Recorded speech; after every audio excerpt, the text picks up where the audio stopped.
ini orang siapa? Siapa dia bisa berani komen kayak gini? Ini siapa? Nggak kenal bun.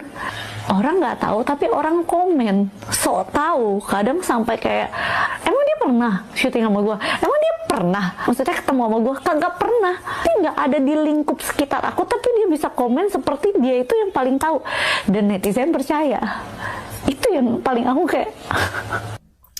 Iya juga ya, kenapa sih mau ngomentarin hidup orang gitu ya?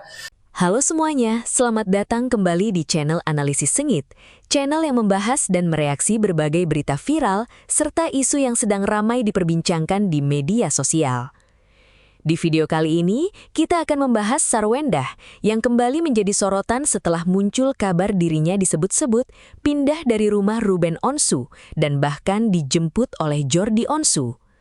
Di saat yang sama, polemik mengenai berbagai komentar publik, petisi, hingga beragam opini dari para kreator konten juga terus memanas. Yang menarik, perkembangan terbaru justru membuat perdebatan semakin melebar. Muncul berbagai sudut pandang yang saling bertolak belakang, sehingga publik semakin bingung mana informasi yang benar dan mana yang hanya opini. Tonton videonya hingga usai, karena saya akan memberikan komentar cukup panjang di bagian akhir video. Yuk kita tonton. Kalau saya sendiri jujur ya, karena kan media sosial itu kan kayak kita punya rumah ya. Tiba-tiba di depan rumah kita ada yang lewat, orang berantem. Kasus 200 juta nafkah kan buat orang kayak kita yang nggak punya duit tuh. Wow gitu ya. Itu yang bikin kita mau ngomentarin. Ada orang yang dikasih nafkah 200 juta sebulan. Padahal itu mantan istri, tapinya bukannya apa-apa malah dicongcongin, malah dijingjingin. Kenapa cenah kamu menikmatkan kan ikut campur urusan? Enggak ikut campur, kita mah ikut komentar. Gara-gara itu berantemnya di depan rumah kita. Kalau kita diem aja, coba deh dipikir lagi. Sebelum kejadian ini, adem ayem. Saya aja suka orang cantik sama orang ganteng, mami o, papi o, pacaran. Suka banget. Ini gara-gara kasus cong-cong ini. Kok bisa begitu? Ya saya merasa ikut tidak adil gitu, menghakimi gitu. Akhirnya ya solusinya menurut saya masih permintaan maaf. Cukup minta maaf aja sama orang. Maaf ya, aku udah congcongin kamu. Beres. Kan ini enggak. Malah kayak dinikmati gitu. Apa ini tuh publisitas ini. Gitu kalau saya ya, makanya banyak yang ikut berkomentar ya, ikut merasa sakit hati walaupun mungkin siapa orang baik, siapa orang jahat kita tidak tahu. Cuman kan kelihatannya nih di depan rumah ini, namanya juga media sosial. Capeknya adalah, bisa nggak sih aku dikasih break bentar gitu. Belum kelar ini, tapi udah ada berita lagi yang lain gitu. Mau berhenti dulu, katanya mau istirahat dulu. Penting lu sepenting itu ya harus kita omongin. Ingat, saya bukan fans siapapun, bukan fans Ruben Onsu. Ini tolong dinalarnya di otak, jadi pakai dulu. Ini kejadian gara-gara apa? Ini kan kejadian gara-gara ibu ngehina gitu ya. Nggak siapapun masalahnya senada. Ini mah bukan karena Ruben Onsunya. Kalau seandainya ibu dihina sama Ruben Onsu pun pasti netizen akan berkomentar, akan ngehujat. Nah masalahnya di situ, kalau pengen beres, udah minta maaf. Si musang-musang yang berdua itu sama ibu bertiga gitu, konferensi pers minta maaf secara terbuka kepada personal orang yang dihina. Bukan ini mas sama Pak RT, Pak RW minta maaf sama ini netizen Indonesia, saudara, fans, gak ada hubungannya. Ya ampun, ya kalau mau misalkan ini mah kalau mau itu juga ini semua pingin berhenti hujatannya. Kalau mau berhenti hujatannya, itu kan inti permasalahannya. Ya sudah lumah, ini fansnya Ruben Onsu. Nggak perlu jadi fans siapa-siapa untuk sadar kalau ini penghinaan. Kok bisa dimaklumi sih ini penghinaan? Ngehina orang, bully di media sosial. Cong-cong jing-jing itu apa? Ya ampun, nggak perlu otak yang pintar gitu, yang menalar. Ya cuma ada ini mah masalahnya, nggak peduli masa lalu sama Ruben Onsu apa? Ini mah penghinaan. Ya cenah Ruben, iya gue tahu Ruben Onsu juga banyak dosanya. Tapi kan ini mah penghinaannya harus di-ACC, harus dibersihin dulu, harus dibenerin dulu. Kan nggak pernah keluar dari mulut lu itu untuk minta maaf, nggak pernah. Ya cenah ini mah nggak perlu. Kalaupun ya ini siapapun, kalaupun nantinya Sarwenda yang dihina oleh Ruben Onsu, itu pasti Ruben Onsu yang kena hujat. Ya ampun, begini-beginian aja harus gue yang ngomong. Gua mulai diserang nih sama pendukungnya Sarwenda. Ya, sini, come tuh papa. Ada yang bilang, Bang, itu AI ang, bodoh. Itu gua recorder tadi pagi di akun TikTok officialnya si Sarwenda. Lu AI dari mana? Kalaupun dia ngedit pakai AI, tapi itu diposting di akunnya Sarwenda. Memilih untuk bekerja sama dengan Short Pro. Ini adalah platform drama pendek yang luar biasa. Kemudian ada lagi nih yang nggak tahu pendukungnya kok pada gini semua ya, buta ya. Nah, Bang, itu kan video tahun 2025, keadaan kan bisa berubah. Ini kan 2026, jatuhnya fitnah. Lu tolol lagi lu. Lu lihat nggak artis-artis promosi judul, ya kan di tahun 2020, 2023 dipanggil polisi juga mintain keterangan. Nggak ada ceritanya itu kemudian 2025, 2020 kecuali ada disclaimer. Iklan ini berlaku untuk 2025. Di atas 2025, gue nggak tanggung jawab ya. Lah, kalau ada disclaimer gitu ya sudah. Ya, yuk sini nih. Lu nggak sadar ya? Gue tuh paling suka keributan. Jadi kalau ada keributan, semakin orang-orang tolol ngumpul tuh, gue semakin bergairah hidup gue. Si Short Pro itu memang pinter ya. Dia mengkamuflasekan ponsinya dengan drama Dracin. Kan sekarang lagi musim nih aplikasi-aplikasi yang nonton Dracin. Biasanya kan kita nonton Dracin kemudian kan berbayar. Sama dia tuh dibalik tuh kan. Nonton Dracin malah menghasilkan cuan. Tapi kalau mau cuannya lebih besar lagi, kamu harus deposit lagi. Dapat income harian. Nah kan itu udah jelas ponzi. Tapi berkedok pakai aplikasi yang lagi ngetrend yaitu Dracin. Jadi saya jelasin ya, jadi Sarwenda itu terciduk mengiklankan situs penipuan Ponzi yang berkedok nonton drama. Nah, seperti judul lah 11-12. Boykot Sarwenda. Begitu masuk di profilnya, saya janda 4 anak. Uang nggak ada, pekerjaan nggak ada. Nah, kau suruh-suruh orang itu boikot Sarwenda, nah hidup sendiri aja melarat, anak 4 lagi. Ya kan? Anak 4 pula. Harusnya jangan kau menutup rezeki orang, akhirnya rezeki kau sendiri yang tertutup. Ya kan? Kau suruh boikot tuh orang yang tanpa salah dosa dengan kau, akhirnya rezeki kau yang tertutup. Nah, kapok kau. Anak 4, janda anak 4 pula. Alah. Halo Endah. Endah. Tadi abi ningali podcast na Auben cina boga rahasia terbesar Endah. Lamun rahasia eta dicaritakeun, anak-anak Endah bisa eraheun. Rahasia naon sih Endah? Tapi Auben teh memilih diam. Keluarga Endah teh baheula makan keluarga cemaranya, harmonis. Endah hayang teh kembang gedang, tapi pahit. Endah mantong ketantong ada kembang gedang, bisi kahirupanna nambah pahit. Endah.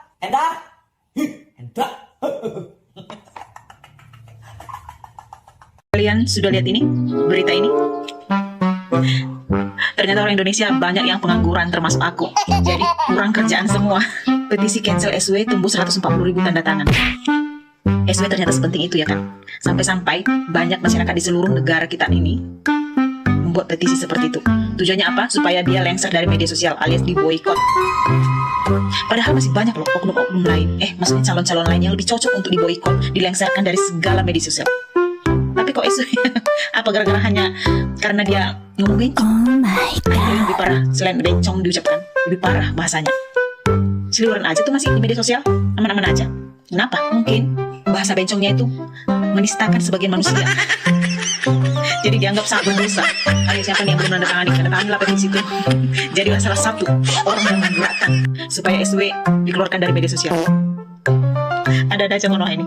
Udah di sini sebenarnya diem aja, tapi kan digali terus kan sama oponennya ini tadi kan. Nah, makanya saya akan katakan diamnya ini itu dianggap sebagai permusuhan. Lalu apa yang tidak dianggap sebagai permusuhan? Meminta maaf, datang secara terbuka meminta maaf demi agar anak-anaknya masih tetap bersamanya. Kalaupun rumah, ya sudahlah ya, ini akan tetap bisa diambil lagi. Tapi anak, pendidikan mereka dan kesempatan untuk terus bersama, ini sesuatu yang 20 miliar, 40, 50 miliar itu masih akan tetap lebih murah dibandingkan kehilangan Bar. Nah, saat anaknya nanti berpindah hak asuh kepada Ruben Onsu, itu adalah titik di mana Sarwenda akan kehilangan rumahnya. Dan di saat itu juga, saya katakan saat ini, dia akan kehilangan Gio juga. Karena saat itu, saat Sarwenda kehilangan anaknya, dan Sarwenda kehilangan rumahnya, itu akan menunjukkan Sarwenda ini dalam kondisi yang akhirnya dia ini kalah karena dalam pertempuran yang dia tetap berusaha untuk menangkan. Bukan sesuatu yang akhirnya dia ini mengaku meminta maaf, dan akhirnya orang-orang pun ikut memaafkan. Saat dia nanti sudah kehilangan semua itu, apa yang tersisa dari seorang Wendata? Apa alasan orang-orang untuk tetap mencintainya? Kalau dulu dia dicintai karena salah satu member Cherry Bell, terus kemudian menjadi seorang ibu berdaster, ya kan, karena dinikahi oleh Ruben Onsu, dan terus kemudian selamat dari situ menjadi seorang wanita karir yang sukses, yang berpacarkan seorang CEO, bertubuh atletis, ganteng, dan juga seorang yang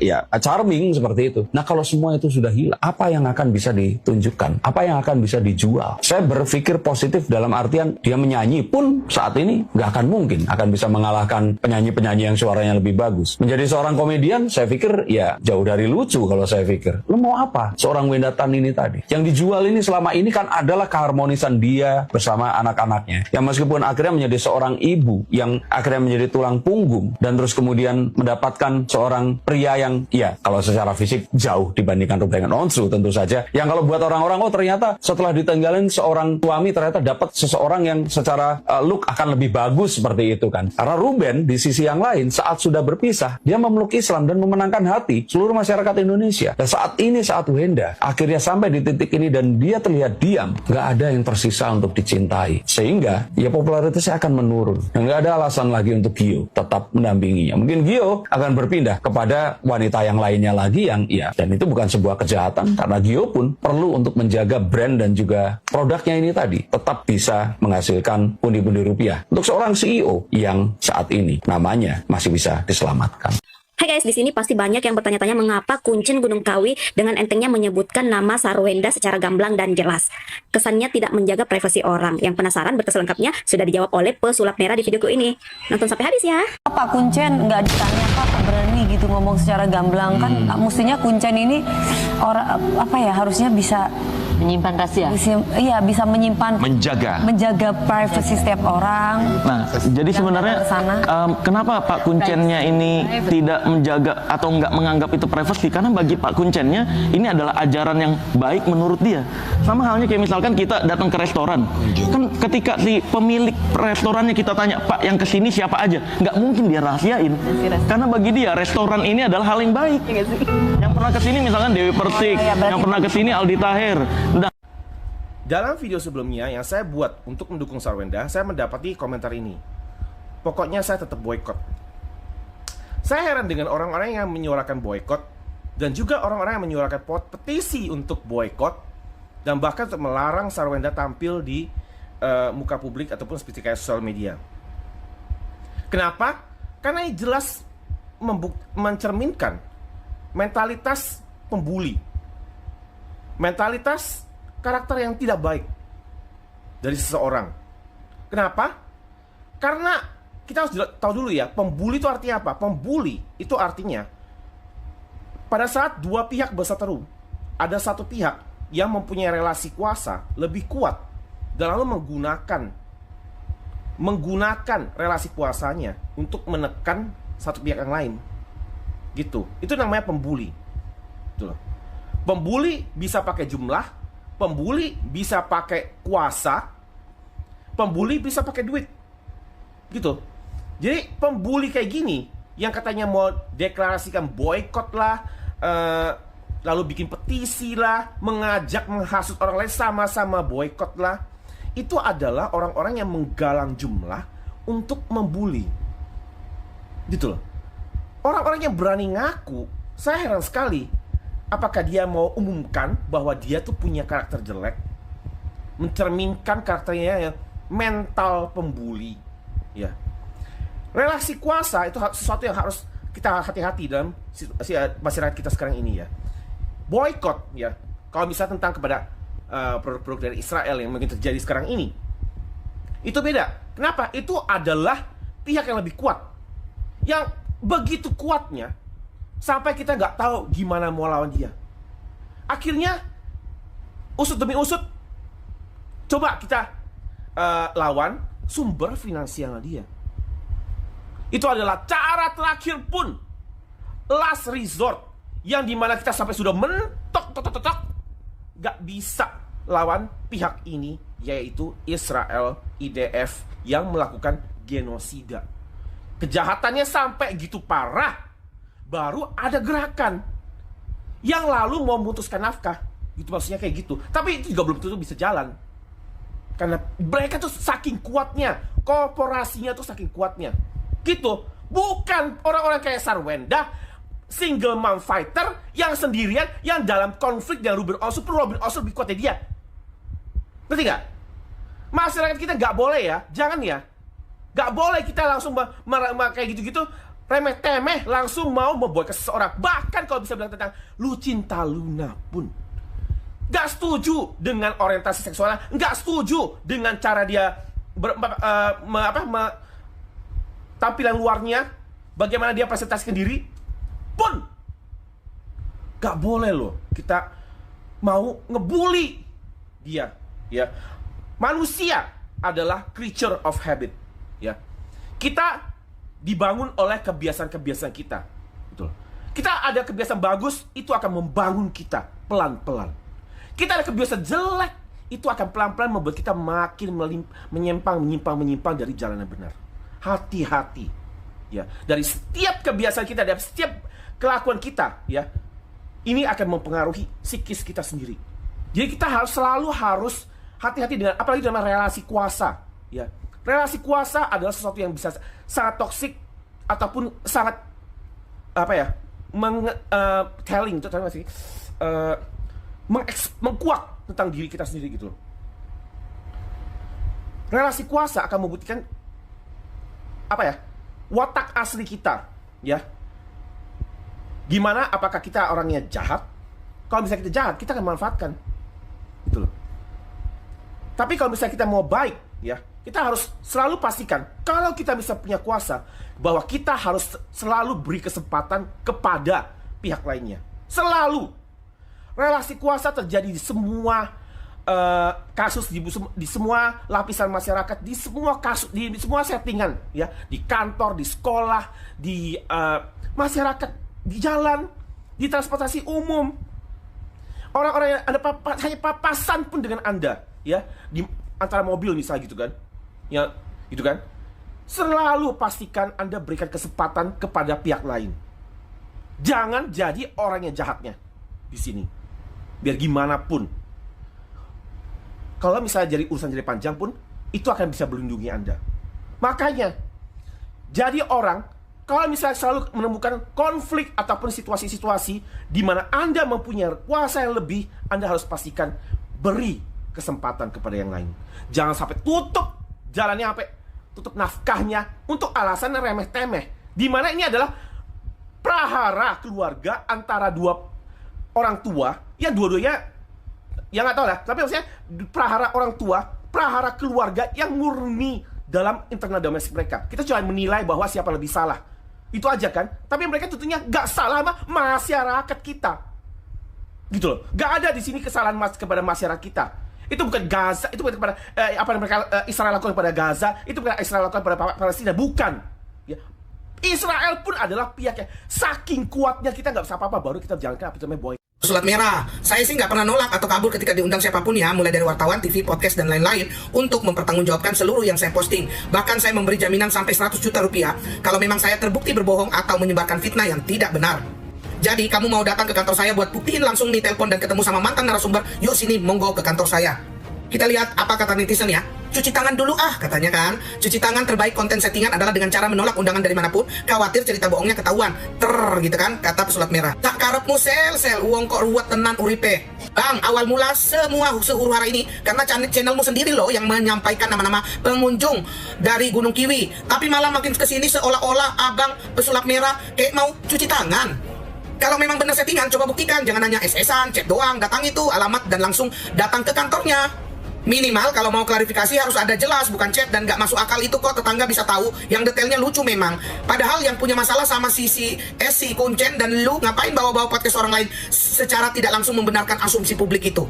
Waroko itu masa mudanya dia pakai suso. Jangan sampai kubongkar dukunnya siapa. Ya. Nenek Waroko pakai suso di itu ya. Makanya betul. Saat anaknya nanti berpindah kasus kepada Ruben Onsu, itu adalah titik di mana Sarwenda akan kehilangan. Ini Denny Darko ya, aduh Denny Darko, kau ngelihat dengan mata iblismu ya, suka kali ngoceh-ngoceh nggak karu-karuan. Ya gitu deh, kalau kalian mau percaya dengan iblis, dengan segala ramalan-ramalan yang enggak, silahkan lah. Inilah bukti-bukti ketololan daripada segala orang-orang yang percaya dengan iblis. Hei, emang kau Tuhan? Kok bisa-bisanya kau nentuin nasib orang? Emang kau Tuhan, Denny Darko? Kalau kau bisa meramal begitu, ramallah hidupmu. Hidupmu sendiri gimana kau ke depannya, itu kau ramal. Ya, jangan sembarangan kau ngeramal-ramal orang terus gitu loh. Tolol, inilah orang-orangnya si Ruben ini ngomong asal cuap. Perasaan dia Tuhan atau melebihi Tuhan yang bisa mengatakan begini, begitu, begini, begitu. Salah satu ketololannya apa ya yang perlu saya sebutkan mengenai si Sarwenda yang cuma ibu-ibu berdaster. Goblok. Ibu berdaster itu kenapa? Karena dia promoin dasternya. Ya, dia kan pakai daster karena dia punya bisnis daster. Makanya dipakai biar dilihat orang. Bukan masalah dia berdaster terus dia nggak bisa apa-apa ibu rumah tangga. Begitu aja. Bukan, tolol. Dari dulu semasa Ruben masih bersama-sama dia sebagai suami istri, banyak dia punya rezeki itu dia buat sendiri, promo-promo, ya kan, masalah, ya semuanya deh. Waktu menjadi suami istri itu dia banyak dapat uang sendiri, menghasilkan uang sendiri. Ruben juga tahu itu, dan sesudah tidak sama Ruben, mereka itu banyak berdua dengan pacarnya Gio. Malah banyak orang yang suka. Ya kan? Suka karena apa? Barang-barangnya itulah kemana-mana kapelan coy. Itu buat mereka terkenal. Jadi nggak usah sok tahu gitu loh ya. Terus mikir dong. Ya, atau memang si Denny ini jadi sama kayak si Ruben ya. Otaknya di bawah rata-rata. Enak aja lo bilang dikasih rumah dari Ruben, terus mobil dari Ruben untuk anak-anaknya. Sejak kapan perempuan yang mikirin anak-anaknya, sementara bapaknya punya harta yang berlebih? Emang bapaknya bencong, gak bisa ngasih makan anaknya? Emang bapaknya diam-diam aja bolak-balik kawin-kawin sana-sini, cuma bisa ngasih makan nih perempuan-perempuannya itu. Kemudian langsung cerai, kawin cerai gitu. Cuma bisa ngasih perempuan-perempuan aja, nggak mikirin anaknya. Itu semuanya itu tanggung jawab si bapak. Anak itu tetap tanggung jawab si bapak, nggak bisa lepas. Ya, harta apapun juga yang harus dibagikan itu adalah harta bapaknya. Sementara si Sarwenda itu mobil, rumah itu sudah menjadi hak milik dia. Kenapa dia bilang itu untuk anak-anaknya? Dia seorang ibu yang tanggung jawab, yang mengasihi anak-anaknya. Tapi bukan berarti seluruh itu buat anak-anaknya, tidak. Ya, itu atas nama dia. Dia mengatakan karena kasih sayangnya itu, karena kasih sayangnya buat anak-anaknya, bukan nanti bisa diambil lagi untuk anak-anak.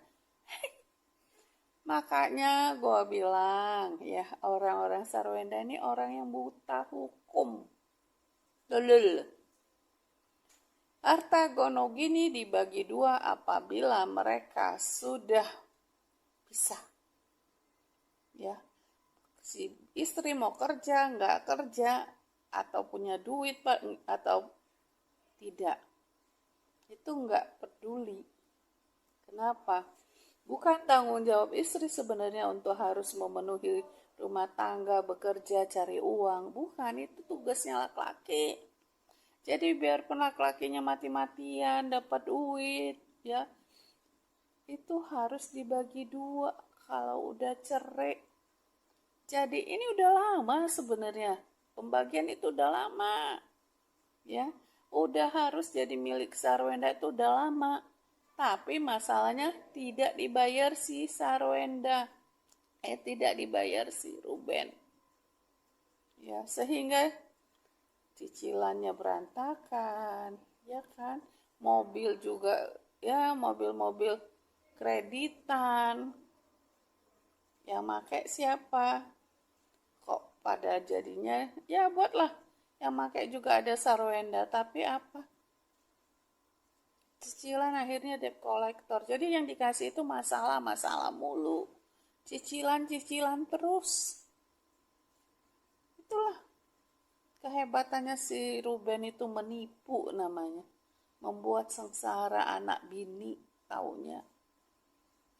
Ya, yang utang-utang dikasih dia, terus gak dibayar.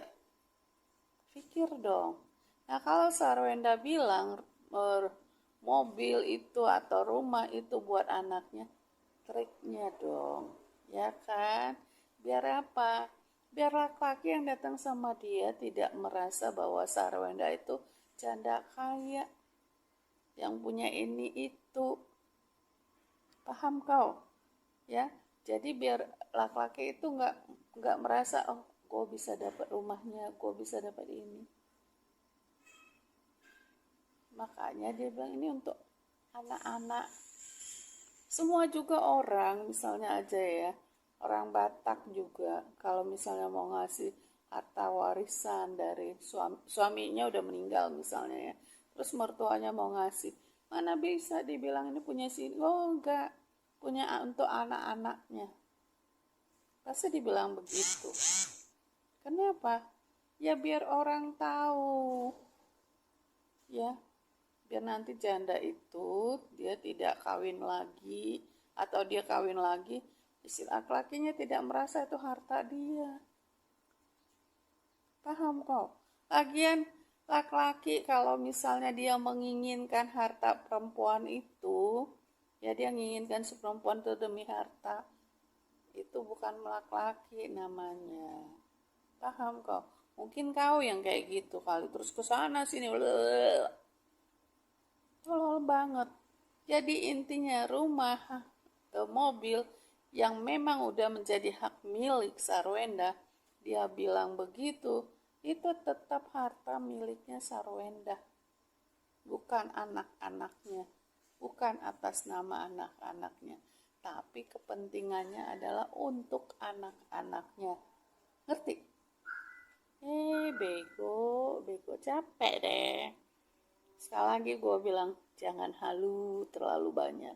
Ingat Tuhan, masih ada Tuhan di atas pemberi rezeki. Mau rezeki itu Tuhan. Ya, jangan terlalu ini deh, pasti banget. Ya, terus sebagai dukun atau tukang ramal, jangan. Tetap percaya yang atas. Sarwenda juga tetap doa. Mau lu bilang segala-segalanya tentang tidak ada brand, tidak ada apa. Rezeki itu Tuhan yang nentukan, cu. Bukan elu sebagai tukang ramal. Ngerti? Oke, makasih Ida. Sarwenda menurut lu kesana bikin konten atau pesugihan? Konten sih bang kayaknya. Kalau menurut lu lebih ke konten? Iya. Gue kenal sama Rubennya kan, cukup dekat kalau sama Rubennya gitu. Jadi dan banyak yang menduga gara-gara ada channel sebelah tuh. Ada channel lagi? Itu yang bikin rusuh sebenarnya.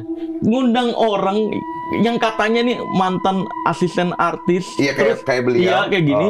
Tapi skripnya itu menjurus ke Ruben sama Sarwenda. Masa? Iya, skripnya semua iya menjurus, tapi dia nggak nyebutin artisnya siapa, tapi menjurusnya ke sana. Seolah-olah dia mantan artis di ini. Nah, di internet juga Ruben udah ditanyain kan pas live. Iya. Itu Fitri gimana? Ruben nggak kenal Fitri siapa? Artis siapa sih? Kredibilitas narasumbernya bagaimana? Nah, itu. Saya juga curiga kan banyak konten-konten kayak gitu yang karena memang gue denger narasumbernya sakit ya. Sakit. Dengernya setelah skripnya itu. gitu. Lu merasa itu Gue merasa skrip karena banyak teman-teman stand up komedi yang diundang-undang ke channel-channel horor-horor gitu kan, dibayar 350.000 dikasih skrip buat cerita horor. Dugaan gitu. Dugaannya sangat kuat karena memang dia cuma cerita di situ doang dan nggak mau mengungkapkan siapa. Karena kalau berbicara sesuai fakta di Indonesia itu kan dilindungi oleh hukum kan. Jadi dia nyebutin nama artisnya pun nggak. Ayo, yang mau hate. Aku suka banget di hate because you always watch me. I know you. Tadi bilang aku penjilat. Kerja itu pakai hati bos, sama otak, sama tenaga, bukan cuma. Ayo, yang mau hate. Aku suka banget di hate because you always watch me. I know you. Tadi bilang aku penjilat. Kerja itu pakai hati bos, sama otak, sama tenaga, bukan cuma. Dulu awal kenal Sarwenda pas sama Ruben Onsu doang. Aku kenal Sarwenda itu pas dia nyanyi kamu cantik cantik dari dompet Ruben iku kok aku. Mbak Feb nek bahasa Thailand yatim piatu apa Mbak Feb? No lengkap. Apa ora dah gede nang pasar malam diarani biang lala kok kudu biang dipsi. Menisan jenengno biang kerok. Mbak Pep kenapa tukang bakso kok dodolan bakso? Masa teh dodol lonte, lontong sate. Gak apa-apa kan niku. Mbak Pep kenapa kiri lek urip ning Amerika iku uripe mewah-mewah, apa mending dadi kiri ayo. Duh. Yo dadi yo asu, ndang wis. Mbak Pep apa bener ya lek wong mati dipendem iso dadi telo? Tolong dijawab Mbak Trimsa. Iso dadi telo, iso dadi kuntilanak lek mati ning nggo daster. Iso dadi gendrumbo lek wonge dhuwur. Iso dadi toyo lek sik cilik nggo pempes. Reno-reno. Mbak Pep nek apotek kan enek obat cacing. Nah kira-kira cacingnya loro apa? Loro gendeng. Pikiranmu iku sing gendeng. Mbak Pep mati suri ku mati maru surian ngono ah. Mati maru surian. Mati suri ku mati nih pas golek itu mau gawe suri. Mbak Pep aku gak sido yatim. Ben yatim maneh carane piye Mbak? Yatim ngeprank iki jenenge. Yang benar yang CEO begini ya, tampangnya sih nggak keren-keren banget, tapi ini yang punya ownernya agen kasur Palangkaraya. Beneran, bukan BH ya. Ini CEO ya. Nah, ini CEO beneran ada ya. tempatnya. Bukan yang lab 200 juta ya? Bukan. Bukan lain. Kenangan mobil merah ini Unyu ada memori mobil merah. Mobil merahnya Bunda iya. Punya Bunda. Iya ingat kan? Iya. Ada kenangan apa ada. di mobil? Waktu itu mobil merah itu sebenarnya waktu di apartemen sih Angka. Banyak yang tahu tentang mobil merah ini. Emang mobil merah ini sekarang kayak diperbaikin lagi sama Bunda, dan mobil merah ini tuh waktu dulu sempet dimana aku tidur di mobil merah ini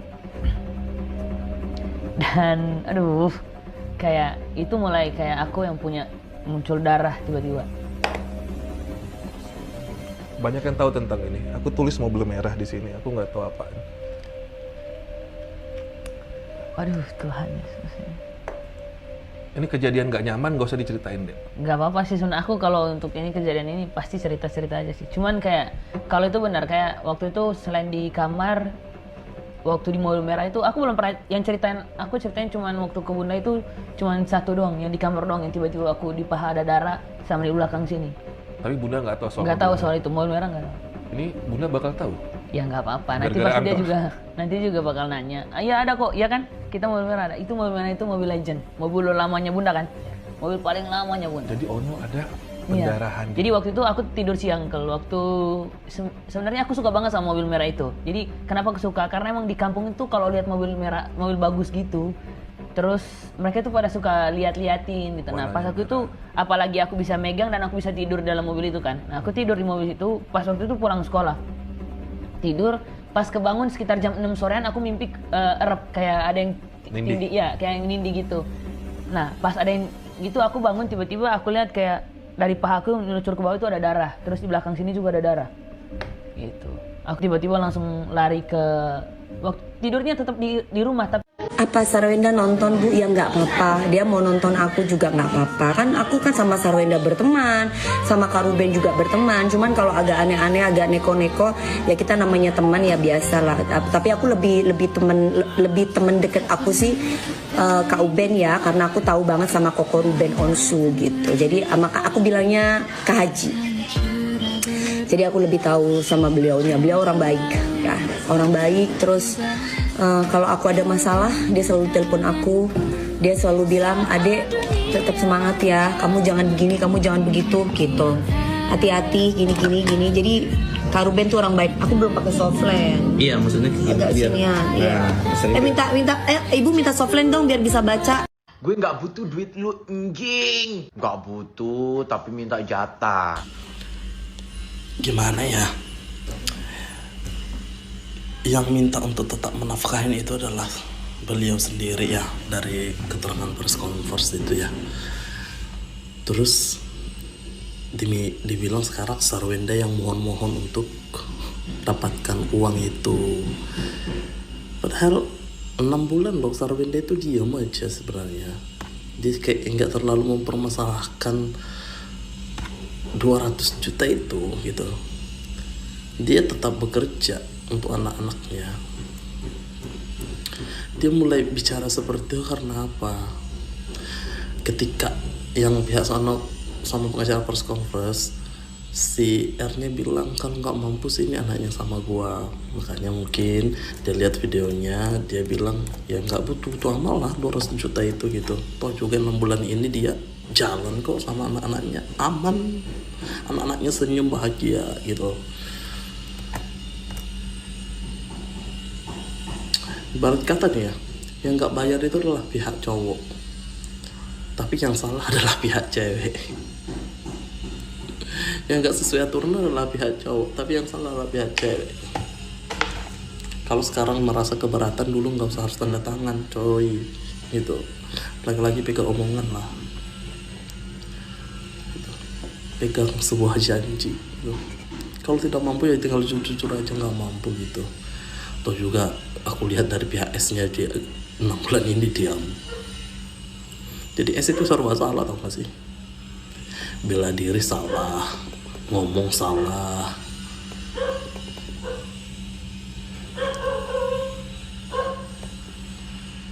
Ada lagi narasi. Kalau tanpa si R kamu gak jadi apa-apa, banyak banget peramal. Gimana kalau kita balikan, kalau si R nggak nikah sama si S, dia rezekinya nggak sebesar yang dulu gitu. Kenapa nggak dibalikan? Kalian jangan mendiskreditkan pengorbanan seorang ibu untuk merawat anak-anak loh. Serasa dan seorang ibu itu nggak ngelakuin apa-apa di dalam rumah itu gitu. Apalagi Sarwenda yang masih punya banyak bisnis gitu. Terus kalian yang menghujat, yang cuma bergantung sama suami, nanti kalau dicarain terus cuman ngangkat kaki mau terima gitu. Ya elah Tuhan, kalian wanita pun menghujat wanita, aneh. Gak mampu bayar sih itu, tapi yang dihujat si S. Terus masalah live lagi di rumah kalian permasalahkan. Kalau Sarwenda nggak lah di rumahnya, dia gimana mantau anak-anaknya, gimana dia sambil melihat anak-anaknya. Nanti oke, pindah lagi ke rumah si G.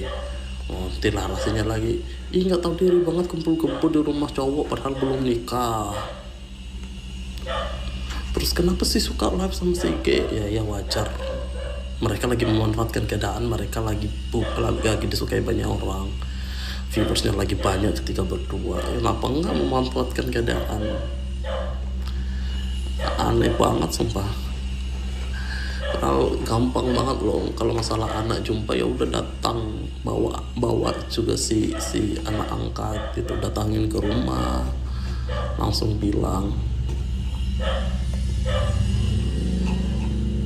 mau jumpa, tungguin di rumah itu gitu. Maksudnya jangan kamu yang butuh, tapi kamu yang kayak gak butuh, ngerti gak sih? Kamu butuh tapi tindakanmu itu kayak nggak butuh, aneh gitu. Kasihan tau. Aku melihat pandangan orang-orang terhadap janda yang single mom di Indonesia ini, bahkan wanita yang sesama wanita kayak luar biasa menyakitkan.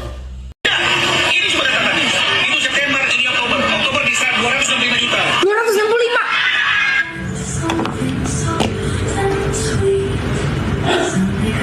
September 242, Oktober 265, September 242 juta, Oktober 265 juta,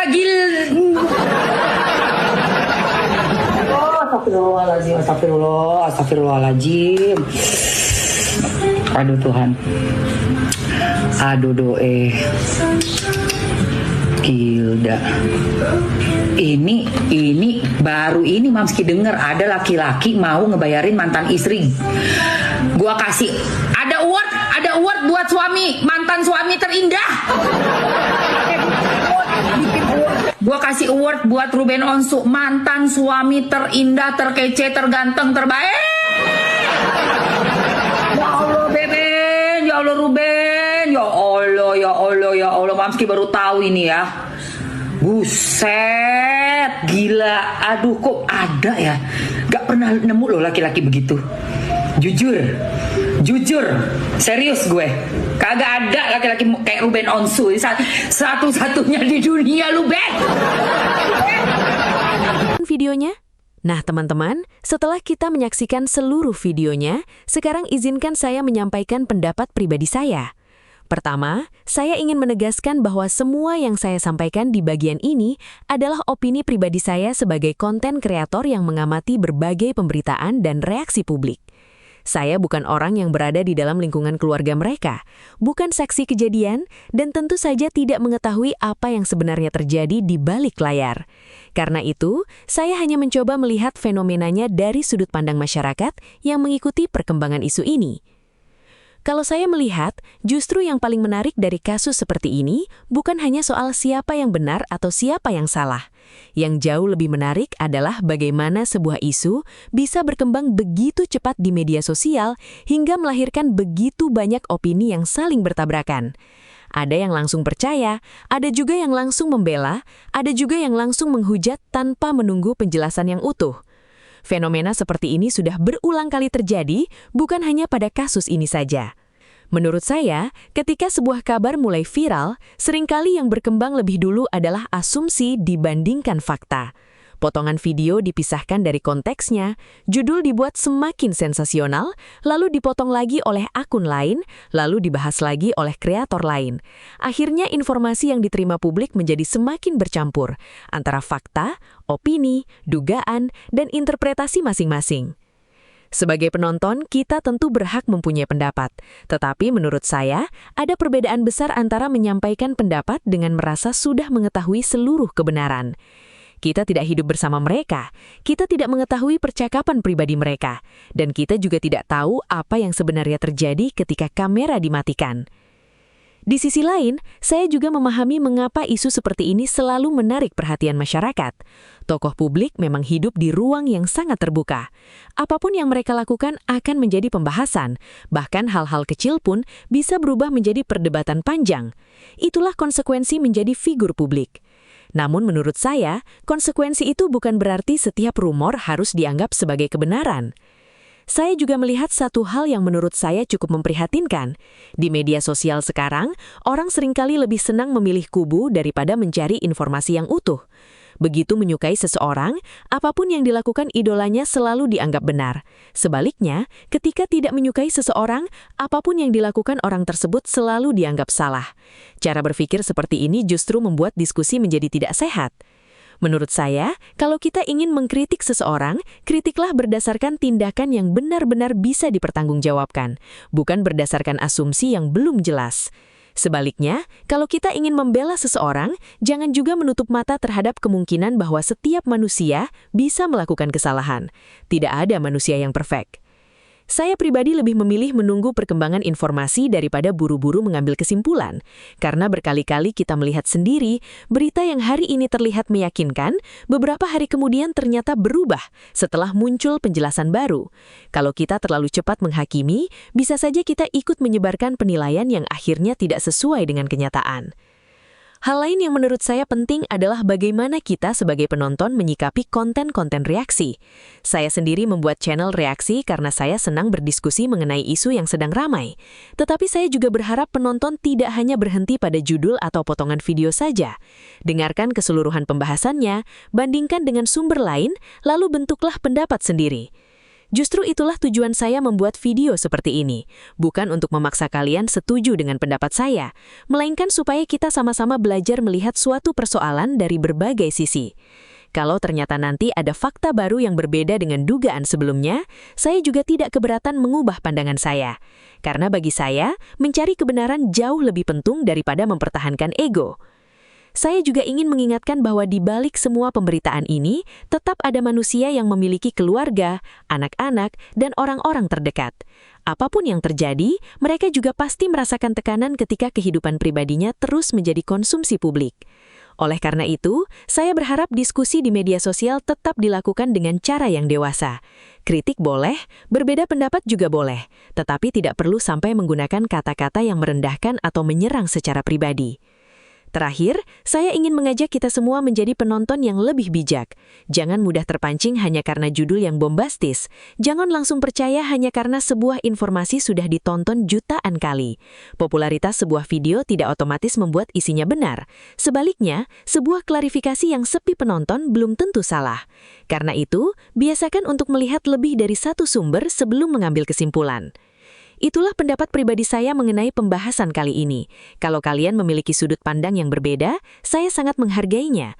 Justru perbedaan pendapat akan membuat diskusi menjadi lebih menarik, selama kita tetap saling menghormati dan tidak saling menyerang.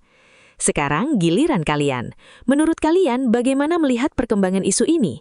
Apakah kalian memilih menunggu fakta-fakta berikutnya, atau sudah memiliki pandangan sendiri berdasarkan informasi yang beredar sejauh ini? Tulis pendapat kalian di kolom komentar, karena saya selalu senang membaca sudut pandang yang berbeda dari para penonton. Kalau kalian menyukai pembahasan seperti ini, jangan lupa tekan tombol like agar video ini bisa menjangkau lebih banyak orang. Bagikan juga video ini kepada teman-teman kalian yang mengikuti perkembangan berita ini supaya kita bisa berdiskusi bersama. Dan bagi kalian yang baru pertama kali mampir ke channel Analisis Sengit, jangan lupa klik tombol subscribe dan aktifkan lonceng notifikasi agar tidak ketinggalan pembahasan terbaru seputar berita viral, isu hangat, dan reaksi terhadap berbagai konten yang sedang ramai diperbincangkan. Saya ucapkan terima kasih sudah menonton sampai akhir. Sampai jumpa di video berikutnya. Tetap kritis, tetap bijak dalam menerima informasi, dan jangan pernah berhenti mencari fakta sebelum mengambil kesimpulan. Salam dari Analisis Sengit.